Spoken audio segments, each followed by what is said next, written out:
আসসালামু আলাইকুম। বাংলা সংবাদে সবাইকে স্বাগত জানাচ্ছি। আমি চিন্তিয়া হক। শুরুতেই সংবাদ শিরোনাম। জনগণ পাশে থাকলে দিল্লিও পালাতে হয় না, লন্ডনেও থাকতে হয় না, বলছেন হাসনাত আব্দুল্লাহ।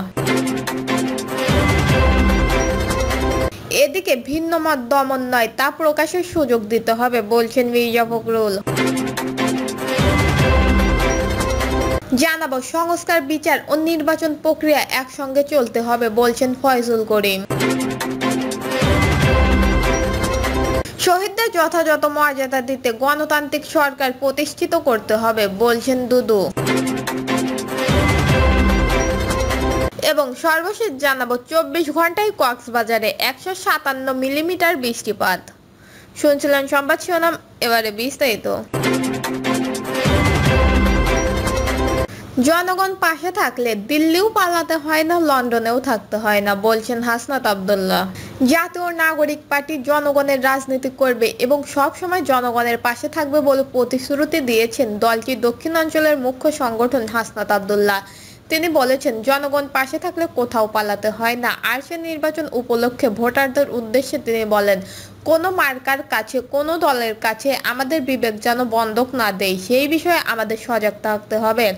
হাসনাত আব্দুল্লাহ বলেন, ক্ষমতার উৎস দিল্লি নয়, ক্ষমতার উৎস বসুন্ধরা গ্রুপ নয়, ক্ষমতার উৎস এস আলম নয়, ক্ষমতার উৎস কোনো ব্যবসায়ী নয়, ক্ষমতার উৎস কেবল জনগণ। জনগণ যদি পাশে থাকে তবে দিল্লি পালাতে হয় না, লন্ডনেও থাকতে হয় না। জনগণ যদি পাশে থাকে তাহলে এই 56,000 বর্গ মাইলের জন্ম ও মৃত্যু হয়। আমরা কোনো পিন্ডির ওপরে, কোনো দিল্লির ওপরে, কোনো আমেরিকার ওপরে নির্ভর করতে চাই না। যোগ্যতা দেখে নেতৃত্বে নির্বাচনের আহ্বান জানিয়ে হাসনাত আব্দুল্লাহ বলেন, যে যত জনপ্রিয় সে তত জনগণের কাছে যাচ্ছে। যে জনগণের ভাষা বোঝেন, জনগণের সমস্যা বোঝেন, আমরা তাকেই নেতা নির্বাচন করব। আমাদের দেশের নেতা তৈরি হয় নির্বাচনের আগে। ঢাকা থেকে বস্তায় বস্তায় টাকা নিয়ে এলাকায় প্রবেশ করেন। তারা নির্বাচনের আগের রাতে পুলিশ ও এজেন্টটা কিনে নেয়, এলাকার ওসিকে কিনে নেন, এসপিকে কিনে নেন। আমাদের এলাকা এমন ছিল, সময় এসেছে সচেতন হওয়ার। এই নেতা টাকা দিয়ে আসবেন, মনে রাখবেন এই নেতা একদিন আপনার টাকা দেবেন এবং 5 বছর আপনাকে গোলামি করাবেন। নির্বাচনের আগে যে নেতা আপনাকে টাকা দেবে সেই নেতা পরে আপনাদের মালিক হয়ে যাবে। এনসিপির এই মুখ্য সংগঠন আরো বলেন, আমাদের রাজনীতি কোনো ব্যবসায়ীর কাছে বর্গা দেয়নি। আমরা জনগণ থেকে অর্থ সংগ্রহ করব। আপনাদের কাছ থেকে 10 টাকা, 20 টাকা, 100 টাকা অর্থ সংগ্রহ করে আমরা জনগণের জন্য রাজনীতি করব। যখন রাজনীতিবিদরা ব্যবসায়ীদের কাছে নিজেদের রাজনীতি বন্ধক দেয়, তখন ব্যবসায়ীদের স্বার্থে পলিসি তৈরি করে। তরুণ প্রজন্মকে উদ্দেশ্য করে হাসনাত আব্দুল্লাহ বলেন, আগের প্রজন্মে ভণ্ডামিকে নাম দিয়েছে কৌশল, তারা মিথ্যাকে নাম দিয়েছে রাজনীতি। 24-এর গণঅভ্যুত্থানের মধ্যে দিয়ে বাংলাদেশের নতুন করে গড়ার সুযোগ এসেছে উল্লেখ করে তিনি বলেন, স্বাধীনতার ঘোষণাপত্রে যে আকাঙ্ক্ষা ছিল 24-এর গণঅভ্যুত্থানের বৈষম্যহীন বাংলাদেশে, সেই আকাঙ্ক্ষাই ছিল, সেই আকাঙ্ক্ষা বাস্তবায়ন করবে গণঅভ্যুত্থানের নেতৃবৃন্দ। ফলে মেহেরপুর থেকে স্বাধীনতার ঘোষণাপত্রের যে ডাক এসেছে, আমরা চাচ্ছি নতুন করে জুলাই ঘোষণাপত্র তৈরি করব। সেই জুলাই ঘোষণাপত্রের মাধ্যমে বাংলাদেশের ভবিষ্যতের রূপরেখা তৈরি হবে।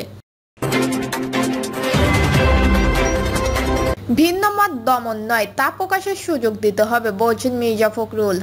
বাংলাদেশের জন্য দুর্ভাগ্য, এখানে গণতন্ত্র চর্চার সুযোগ হয়নি বলে মন্তব্য করে বিএনপির মহাসচিব মির্জা ফখরুল ইসলাম আলমগীর বলেছেন, কথা বলার স্বাধীনতা থাকতে হবে, ভিন্ন মত দমন নয়, তা প্রকাশের সুযোগ করে দিতে হবে। ভিন্ন মত নিয়ে থাকতে পারাই গণতন্ত্রের সৌন্দর্য। মত প্রকাশের স্বাধীনতার ওপর জোর দিয়ে বিএনপির মহাসচিব বলেন, তর্ক আছে, বিতর্ক আছে, মতের অমিল আছে। আমরা বিশ্বাস করি যে আমার কথা বলার স্বাধীনতা থাকতে হবে, একই সঙ্গে তোমারও কথা বলার স্বাধীনতা থাকতে হবে। ভিন্ন মত দমন নয়, তা প্রকাশের সুযোগ করে দিতে হবে। মির্জা ফখরুল বলেন, বাংলাদেশের 1.87% তরুণ রাজনীতিতে আগ্রহী।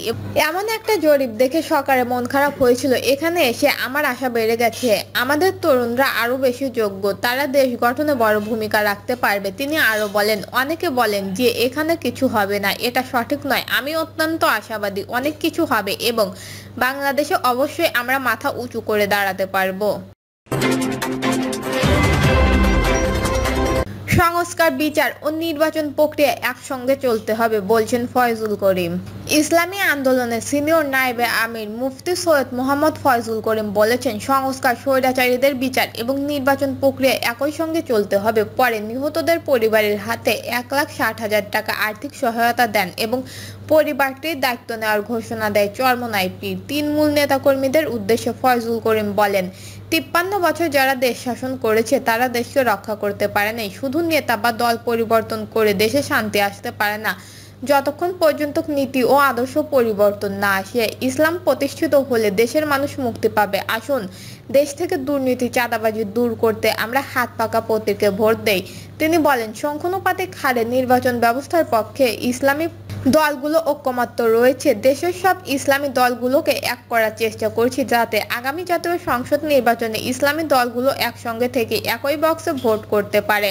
মানবতার কল্যাণে সবাইকে নিয়ে আমরা নির্বাচনে অংশগ্রহণ করব। শহীদদের যথাযথ মর্যাদা দিতে গণতান্ত্রিক সরকার প্রতিষ্ঠিত করতে হবে বলছেন দুদু।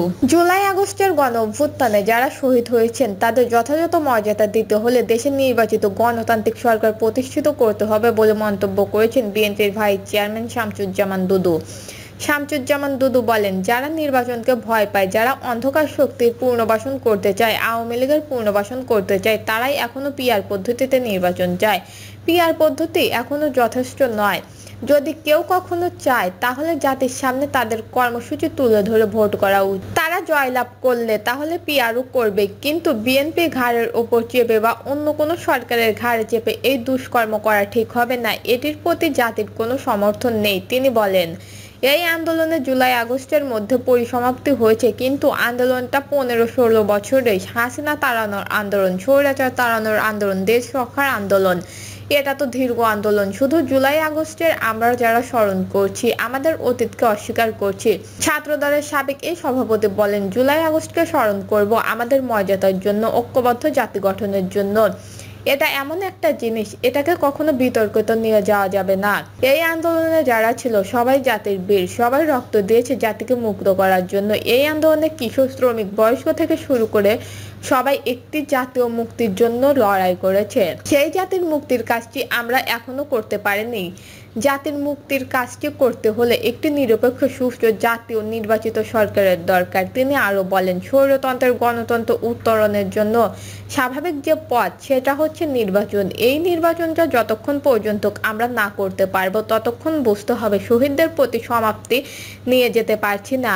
তারা জীবন দিয়েছে গণতান্ত্রিক একটি দেশের জন্য, আর গণতান্ত্রিক দেশ গঠন করতে নির্বাচনের দরকার। মানুষের ভোটাধিকার ফিরিয়ে দিতে হবে। সেই ভোটাধিকার আমরা এখনো মানুষকে বুঝিয়ে দিতে পারিনি। হাসিনার কেড়ে নেওয়া ভোটাধিকার ফিরিয়ে দিতে হবে। ভোটের মধ্যে দিয়ে জনগণ তাদের পছন্দের মার্কাকে ভোট দেবে।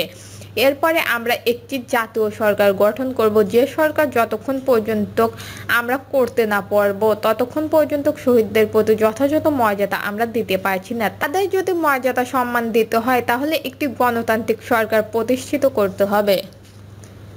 দর্শক, এই ছিল এখনকার সর্বশেষ নিউজটি ভালো লাগলে একটি লাইক দিন, কমেন্টে আপনার মতামত জানান এবং আমাদের পাশে থাকার জন্য বেল বাটনটি অন করে রাখুন। ধন্যবাদ।